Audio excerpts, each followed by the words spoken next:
Olá, ouvintes do podcast, sou Daniela Abreu, trazendo mais uma coletânea de relatos, lembrando a vocês que eu não parei de postar relatos, tá? Toda quarta tem coletânea de histórias inéditas no aplicativo Orelo. Basta assinar pagando R$ 5 mensais. Lembrando também que os relatos são postados de forma gratuita no YouTube. Os links estão abaixo na descrição do episódio. Vou aproveitar essa introdução para desejar boas-vindas a vocês que começaram a seguir o Assustadoramente. Vi que tem muita gente chegando, então sejam bem-vindos e não se esqueçam de qualificar o podcast dando 5 estrelas. E obrigada aos mais de 21 mil seguidores do podcast apenas aqui no Spotify. E se não for pedir demais, me acompanhe também nos meus canais monetizados, que são YouTube e Orelo. Prometo que quando o Spotify monetizar, eu postarei toda semana em todas as plataformas. E vamos para os relatos de hoje. A Estranha Casa da Maria. A história que irei contar não é sobre mim, e sim sobre meu amigo, que chamarei aqui de João, para preservar a identidade dele. Importante mencionar que João era um jovem muito cético e nunca acreditou muito em Deus ou em forças sobrenaturais. Ele tinha uma namorada, que chamarei aqui de Maria, e éramos todos muito amigos.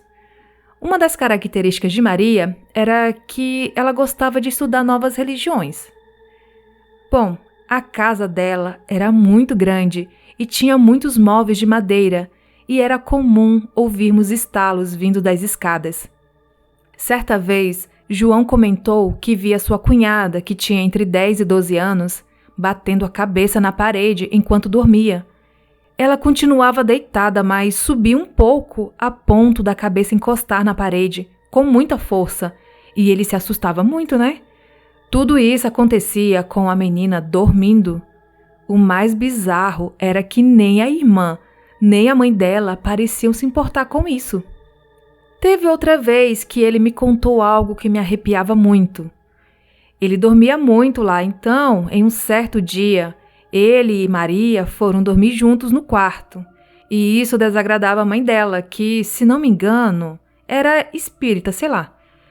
Ele disse que Maria dormiu rápido, e ele não conseguia dormir, o que era estranho, pois ele tinha muita facilidade em pegar no sono.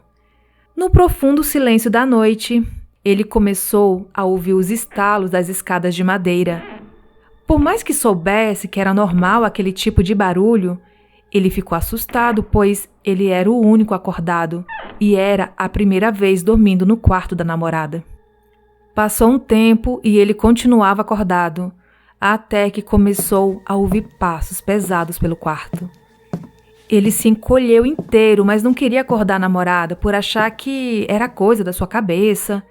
Mas logo depois ele começou a ouvir os passos vindo do teto, o que era impossível porque aquele era o último andar da casa. Os passos ficavam cada vez mais fortes e mais próximos, como se a coisa estivesse andando pelo teto até ficar exatamente em cima dele. Os passos começaram a correr em sua direção e quando João percebeu que iriam chegar nele, acordou a namorada e a apertou com força de tanto medo. Ela o acalmou e, por exaustão, João conseguiu dormir.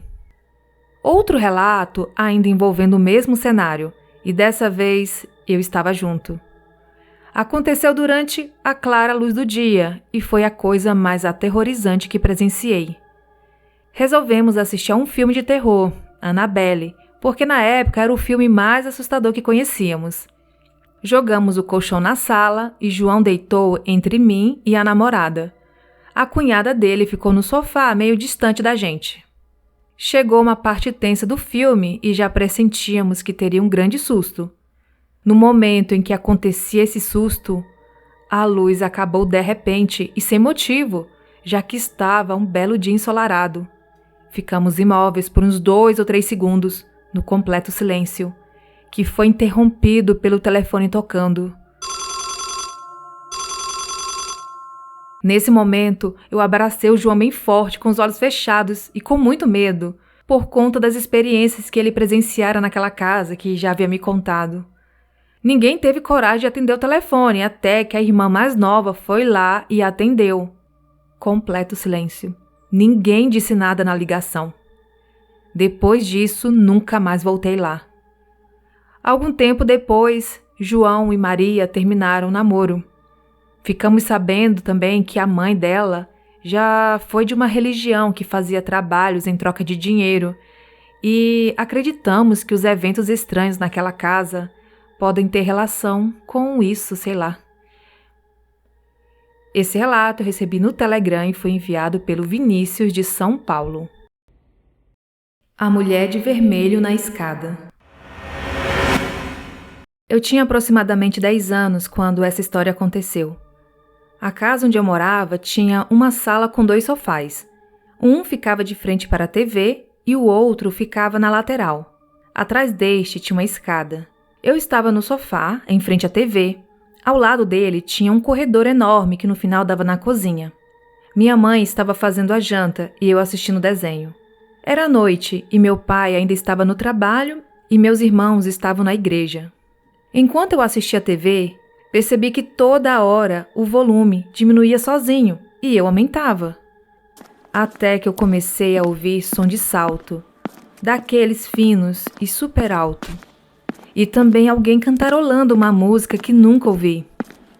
Quando olhei para a escada, eu vi uma mulher com salto vermelho, saia curta, também vermelha. Ela tinha uma cor diferente, era uma cor preta, só que transparente, dava para ver a parede atrás dela. Ela me olhava com um sorriso maligno, seus olhos eram como fogo. Tinha cabelos pretos longos e batom vermelho bem forte. Ela descia as escadas e chegava mais perto de mim. Congelei. Eu não conseguia gritar nem me mexer. Era como se alguém estivesse me segurando. Enquanto ela descia, ela ria muito alto, parecia debochando de mim. Quando ela desceu todos os degraus, chegou o rosto perto de mim e falou: É um prazer te conhecer, Ana. Em minha mente, eu a repreendi e chamei pelo nome de Deus. Ela começou a gemer de dor e a gritar muito alto e sumiu, atravessando o chão. Consegui me mexer e corri para minha mãe.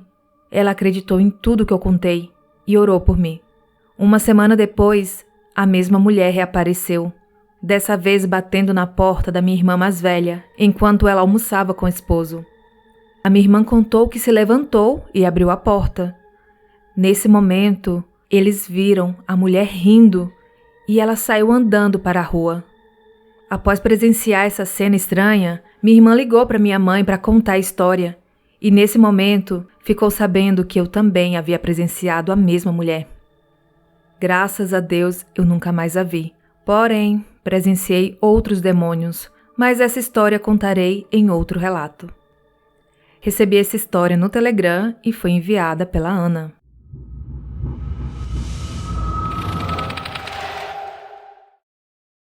A paralisia do meu irmão. Neste ano, eu viajei para a casa da minha tia. Era mais ou menos umas 2:30 da manhã e eu estava acordada assistindo TV na sala. De repente, eu comecei a me sentir observada. Olhei para a cozinha para ver se era meu irmão que estava lá, me encarando enquanto bebia água. Tinha algo ali, mas não era meu irmão. Eu consegui ver apenas uma figura toda preta, sem rosto. Isso me deixou tão assustada na hora que eu acendi as luzes da sala. E por incrível que pareça, a figura não sumiu. E deu para ver que realmente essa aparição não tinha rosto e era totalmente preta. Ela tinha mais de 1,90 de altura. Eu desliguei a TV e a luz e saí correndo para o quarto onde eu ficava. Chegando lá, o meu irmão estava sentado na cama. Eu perguntei o que havia acontecido para ele estar acordado naquele momento, já que ele tem um sono muito pesado e não acorda por nada, apenas quando a sede bate ou quando ele precisa ir ao banheiro. Ele me contou que teve uma paralisia do sono e quando conseguiu acordar, a aparição saiu pela porta e deu para ver que ela foi flutuando em direção à cozinha.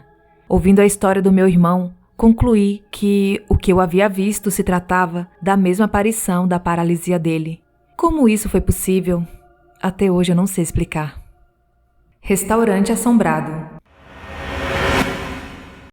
O outro caso aconteceu ano passado. Viajei para Campinas, aqui em São Paulo, para a casa de um tio muito próximo da nossa família. Já era noite, e como a casa era muito aberta, tipo casa de fazenda, a nossa família se reuniu do lado de fora. Estávamos eu, meu primo, minha prima, tio e tia, meu irmão e meus pais. Eu estava conversando com meu irmão e minha prima quando ela falou que, perto da casa onde estávamos, tinha um restaurante que muitos relatavam ver uma mulher de vestido azul. Combinei com eles que, quando estivesse um pouquinho mais tarde, lá pelas 11 da noite, iríamos lá. Acabou que a gente nem foi, pois estávamos com muito medo. O pior não foi nem isso. Lá da casa, dava para ver o restaurante direitinho. E quando eu e meu irmão olhamos para lá, vimos a mulher. Ela estava com um vestido azul, como muitos falavam. Era muito pálida mesmo, cabelos pretos, e estava olhando em nossa direção. Fiquei em choque por mais de 20 segundos quando do nada minha prima nos puxou para dentro de casa. Ela também viu a tal mulher. Depois disso, eu descobri que, antigamente, no local funcionava um manicômio e os pacientes tinham que usar roupa na cor azul para se diferenciarem dos cuidadores. Nunca mais ficamos fora de casa até tarde da noite, sem nenhum adulto por perto, pois morríamos de medo de olhar para aquele restaurante. Atletas fantasmas. Na cidade onde eu moro, reside uma família dona e herdeira das maiores fazendas da região. Eles possuem uma fortuna multimilionária. Devido a tantas propriedades e riquezas, eles sempre tiveram muitos funcionários e na década de 1900, comenta-se que eles escravizavam pessoas que trabalhavam em suas imensas fazendas sob condições desumanas. Meu pai já trabalhou em uma das fazendas e, apesar de ser cético, ele diz até hoje, 8 anos após, que teve uma sensação horrível ao trabalhar lá, pois via as construções feitas pelos antigos trabalhadores. Segundo ele, era como se alguma coisa lá quisesse mostrar o quão sofrido foi a construção. Ele se arrepiava a todo momento. Aparentemente foram os escravizados que construíram e, pelo visto, ainda continuam lá, mesmo após a morte. Em outras 2 ocasiões, trabalhei em propriedades nas quais essa família frequentava ou era dona. Na propriedade que pertence a essa família, eu entrei no porão para trabalhar e lá possuía brinquedos antigos, tipo assim da década de 50 aparentemente.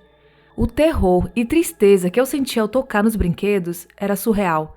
Sinto energia negativa até hoje, mesmo não sendo uma pessoa sensível ao sobrenatural. A minha ex-namorada dizia sentir algo maligno ao passar na rua dessa casa, mesmo sem saber quem morava ali. Só foi saber quando eu expliquei, tempos depois. E por último vem o caso mais assustador. Eu trabalhei em um clube onde, há décadas, essa família frequenta para jogar polo. Nesse local, tive a mesma sensação de tristeza e maldade. A sensação se estendia até mesmo no campo, onde aconteciam as partidas. Mas pode haver uma explicação, pois há várias décadas um garoto foi golpeado durante uma partida de polo, com uma bola com a qual jogavam. O menino morreu na hora, ainda em cima do cavalo. Até hoje, várias pessoas dizem ouvir cavalos correndo no campo, além do barulho dos jogadores gritando durante as partidas. Mas quando vão verificar, não existe ninguém no lugar. Esse campo fica na frente da casa de um amigo meu, e por vezes passo em frente e consigo escutar sons de cavalos na madrugada, mesmo não tendo absolutamente nada. A cidade aqui possui incontáveis relatos inexplicáveis. Grande parte envolve essa família de fazendeiros. Acredito que seja por conta da ruindade e avareza deles, que, aparentemente, não querem abandonar suas riquezas, mesmo após a morte. Eu recebi esse relato no e-mail, a pessoa pediu para não ser identificada, não mencionar nome das pessoas também, porque é uma família conhecida, só que ele informou para mim a cidade, informou tudo, né? Mandou até foto, muito obrigada por enviar. E você também que for enviar sua história, você pode contar detalhes que você não queira revelar aqui para as demais pessoas, mas você pode contar para mim, para eu saber direitinho, tá? Que eu não revelo. Você pedir para eu não revelar, muito obrigada por enviar sua história, muito boa. Perseguido pela luz do campo. Me chamo Nígel, moro no interior do Piauí, numa cidade chamada Sebastião Leal. Meus pais moram na cidade vizinha chamada Bertolínia, especificamente na zona rural do município, e foi lá onde ocorreu esse evento estranho que irei narrar. Cresci ouvindo a minha mãe contar histórias sobre boitatá, a luz do campo ou fogo-fato. A minha mãe cresceu bem no interior, na roça mesmo, e ela conta que de vez em quando essa luz aparecia do nada e geralmente em noites mais escuras. Segundo ela, no início dava muito medo, mas com o tempo foi se acostumando com essa luz que aparecia sempre no horizonte, baixa, como se fosse de uma lanterna, e sempre que alguém tentava ir ao encontro dessa luz, acontecia alguma coisa que os faziam baixar a vista e com isso a luz se apagava. Eu trabalho em uma fazenda daqui de Sebastião Leal e sempre que posso vou para a casa dos meus pais, que fica a uns 30 quilômetros de onde moro. Certo dia eu estava indo para lá. Era uma sexta-feira. Fui depois das 18 horas, quando terminou meu expediente. Após passar da cidade de Bertolínia, indo para a casa dos meus pais, distante a 20 quilômetros, passando pela BR, na minha frente, ao longe, vi uma luz e, achando que seria o farol de um outro carro, fiquei de boa. Mas eu comecei a perceber que esse suposto carro nunca chegava. Aí eu me lembrei na hora das histórias da minha mãe e comecei a ficar com medo. E sem saber se eu voltava ou se eu seguia, eu decidi seguir e acelerar muito para chegar o mais rápido possível na casa dos meus pais. Finalmente, a luz começou a se aproximar. Aí relaxei um pouco, pois pensei que realmente se tratava de um carro que poderia estar parado, sei lá. Enfim, a luz foi ficando forte e mais forte, e eu piscava a luz alta do carro para que ele diminuísse a intensidade do farol. Mas quanto mais me aproximava, mais ia aumentando a intensidade. Quando parecia que eu iria entrar dentro daquela luz, ela se apagou ou sumiu, sei lá, e eu com medo e sem saber o que fazer, só acelerava o carro e parecia que nunca iria chegar. Eu já estava muito tenso, mas eu pensei que já teria acabado tudo isso, mas não. Quando olhei no retrovisor, a luz estava lá e agora parecia que estava me seguindo. E quanto mais eu acelerava, mais a luz se aproximava. Eu acelerava e orava, pedindo proteção, até que finalmente vi a entrada da fazenda e entrei numa estrada de chão de uns 600 metros até a casa dos meus pais. E depois que eu entrei, eu não vi mais a luz. Cheguei em casa me tremendo todo. Minha mãe ficou nervosa junto comigo. Quando consegui ficar mais tranquilo, contei a história para ela, que me disse que era a luz do campo, que há muito tempo não havia. Eu não consegui dormir naquela noite. Não tive mais medo depois daquele dia. Inclusive, ando naquela região à noite e nunca mais tornei a ver aquela luz. Mas eu sei que, a qualquer momento, posso reencontrá-la. Recebi esse relato no Telegram.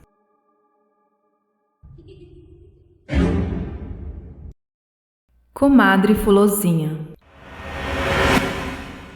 Até os meus 11 anos de idade, morei em um sítio um pouco afastado da cidade onde moro atualmente.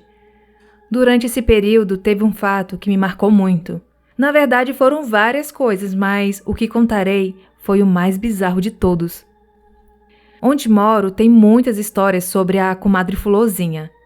Certo dia, eu estava na casa de uma amiga que era afilhada da minha mãe, e lá encontrei outras meninas que eram filhas da vizinha.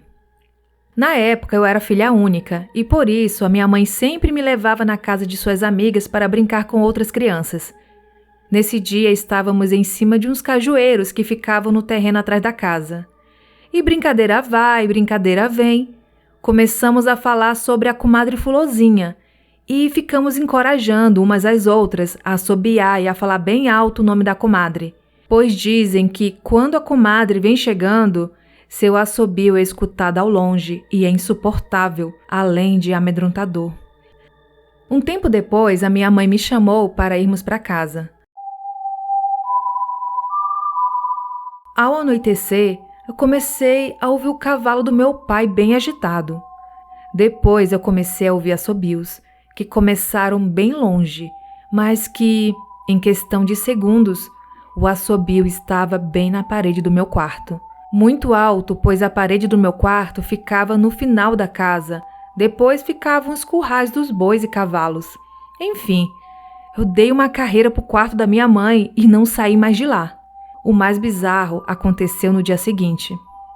O cavalo do meu pai estava com a crina repleta de nós e meu pai teve que cortar porque ninguém conseguia desfazê-los. Já na escola, eu encontrei minhas amigas com as quais brinquei chamando a comadre.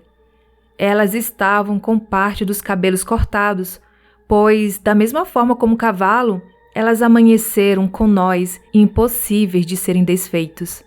Acredito que eu consegui me livrar desse castigo por ter conseguido acordar e acabou sobrando para o cavalo. Depois desse dia, nunca mais brincamos com o sobrenatural. Recebi esse relato no Telegram e foi enviado pela Tamires de Cupira, Pernambuco.